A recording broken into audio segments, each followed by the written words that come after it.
All right, hey guys. I thought for the Southern colonies, I would break out my old FFA jacket, so you could help. That would help you remember that the South is a lot more agriculture based. Okay, so we're going to be talking about. Oh, Kellen's going to join us.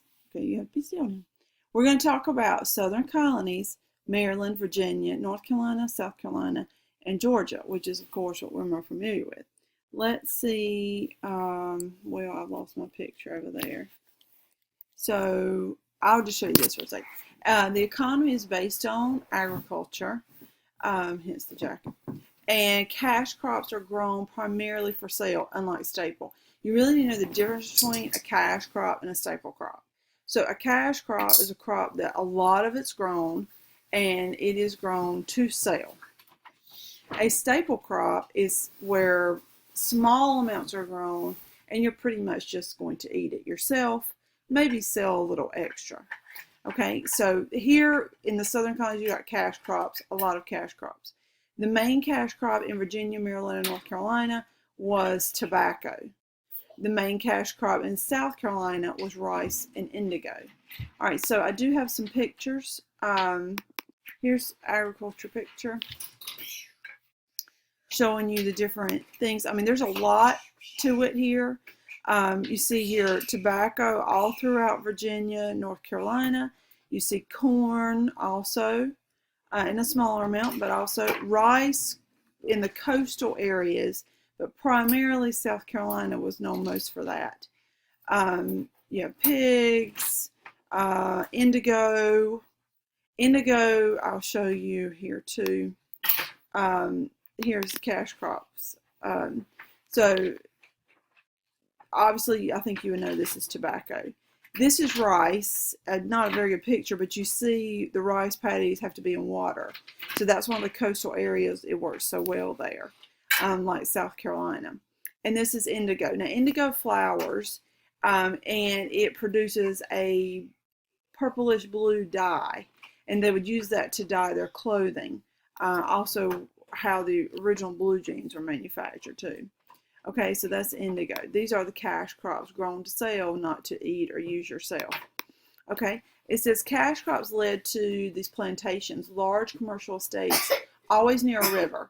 So you want your plantation to be near a river because you needed a water source to get all these goods, these crops, to market. So you would put them on a barge or something. They would go down the river to market. It's the easiest way to get crops where they need to be.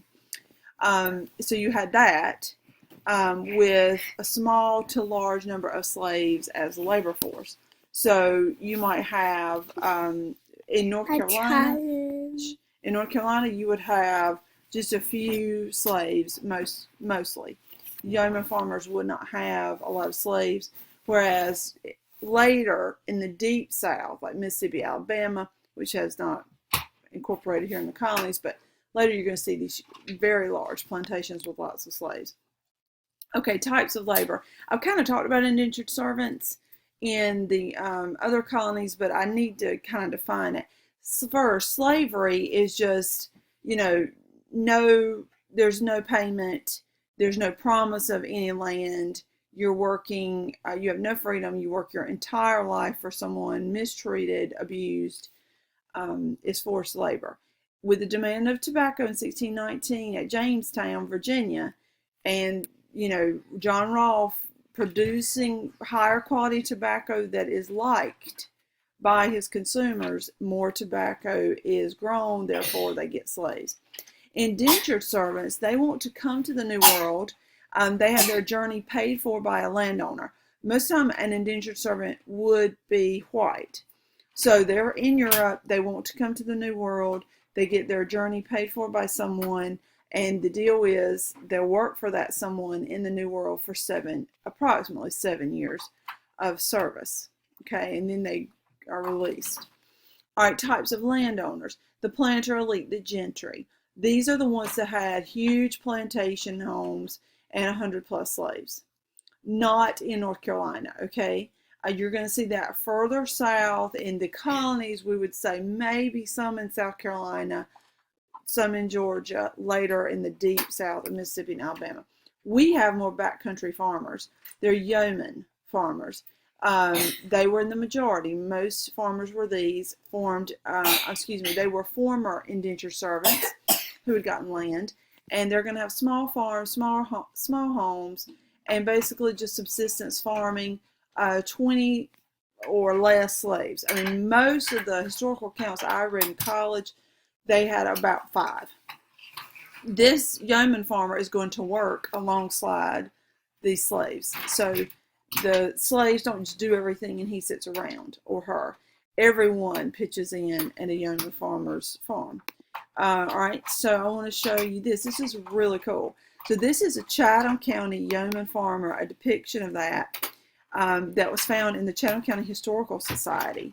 And it's a great example of what I was talking about, how he works, his son works, plowing and that kind of thing. And this was a Chatham County farmer. So very typical of how they appeared. Okay. All right. So let's move to the next set of information. Got a couple of war type things. Bacon's Rebellion. So the governor of Virginia's name is William Berkeley, and he gave props to people who had a lot of money. So prime land and privilege to the wealthy planter elite. And this angered the backcountry farmers, made them very upset. All right. They didn't like that. They're not the wealthy elite, and they're not the gentry, and they don't like the fact that the gentry is getting these breaks. So they wanted to expand their land, but all that's left is to the west, and that's where the Native Americans are. So they do start expanding their territory, moving out there, and of course, battles erupt between the Native Americans and these backcountry farmers.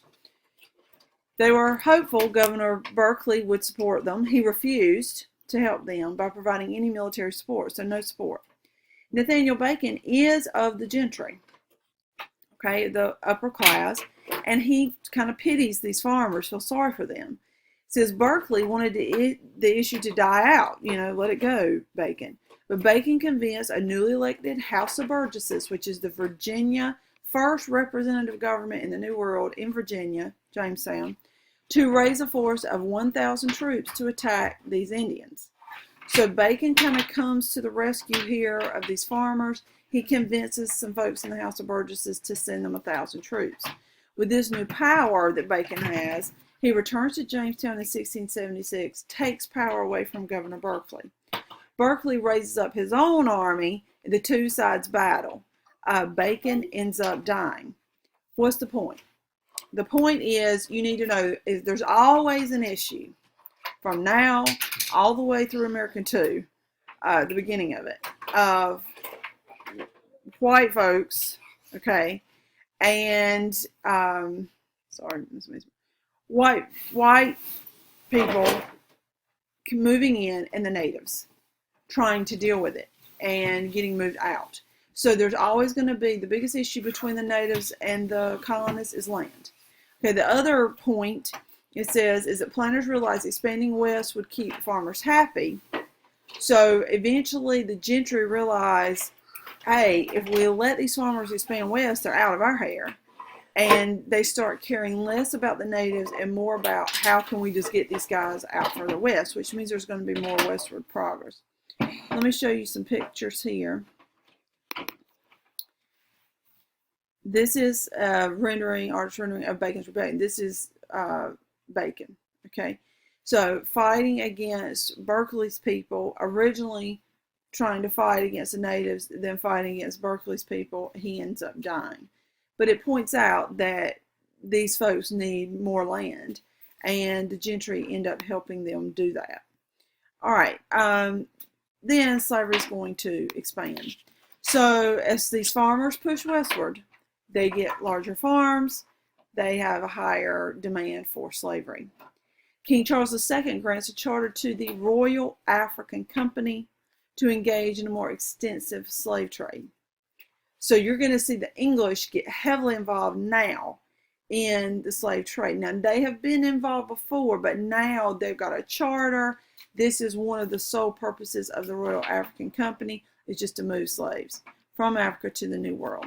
Okay, it says, this voyage by Africans across the Atlantic to the colonies becomes known as, horribly, the Middle Passage. Is awful. Okay, there's a famous movie made called Amistad. It's probably 15 years old, but a great movie about this passage that slaves took. So if you're interested in it, you should watch that movie. I'm sure it's on Netflix.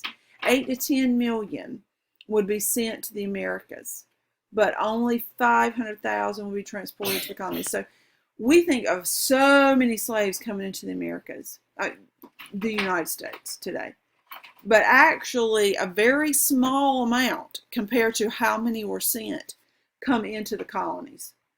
So many of them end up in the West Indies and in South America. West Indies, the Caribbean, Cuba, Haiti, that territory, and South America. But obviously we do get our fair share. It says Virginia in 1638 officially recognized slavery as legal when it denied Africans the same rights as English citizens. Here is the first time you see a law that says Africans are not to be treated like white folks. Okay, the very first time. It's going to take lots of time to get this reconciled. And you'll learn about that late in American too. Slave codes were created. This is denying rights of property to slaves, denying their right to testify in court. Their movements were restricted to the plantation. They could not go off a plantation. They were considered a runaway and could be beaten or killed for that. All right, a couple of pictures on the Middle Passage. This is terrible. This is our artist's rendering of how they packed the slave ship. So people were literally on top of each other in many cases, stacked, chained together. No bathroom, you get it? Very little food given to them, some water to keep them basically alive. It was really awful, really awful. And then here's another one. You are going to, in your station, read a excerpt from this gentleman, Equiano, who actually is going to take a part in the Middle Passage. He's a slave. He will travel this route. Now, again, most of them are going to end up South America, the Caribbean here, the West Indies. But obviously we have our fair share, over 500,000 brought into the colonies. So sometimes they would be brought to one of these areas, stopped for a couple of days, and then sent on. They never knew where they were going to end up. It was so cruel and inhumane how the slaves were treated, being brought over to this new world. You're going to read some really great primary sources about that, how they were captured and brought over in that station. Okay? All right, that's it. If this happens to be your last station, make sure you do the essential questions. When you get to the last station, where whatever that is, make sure you do them. All right? Thanks, guys.